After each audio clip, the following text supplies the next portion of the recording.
Trauma is the removal of safety or agency. Agency is the ability to choose for myself, right? And so anytime those things are involuntarily removed from you, you've experienced a trauma. Oftentimes people ask how early can trauma occur, and trauma can occur as early as utero if there's a complicated pregnancy or even at childbirth, depending on what has happened during that pregnancy or during that birthing experience. So here's this child starting off in trauma with some responses that a normal person who hasn't received trauma, they don't have these responses. Children who've experienced trauma struggle more than adults who've experienced trauma. A car accident, a natural disaster, a house fire, someone close to you passes or dies unexpectedly. That's a short-term trauma that most people can work through.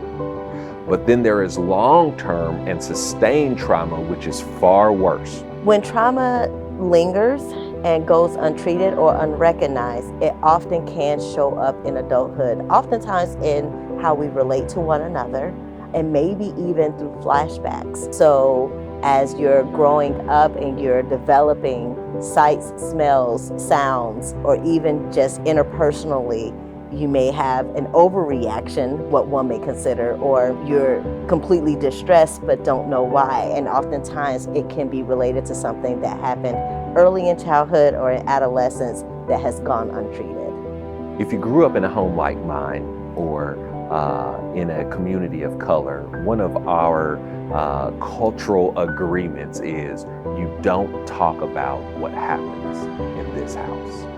And so that child grows learning to literally compartmentalize and push down what they think and feel and have seen, because the message received is, hey, everyone out there is unsafe. And so we grow up in that, and that is how, there are some dysfunctions in families that are literally passed down from generation to generation simply because the message was, we don't talk about what happens in this home. One way to relieve trauma or get help with trauma when you recognize that you're dealing with it is by seeking out therapy or counseling.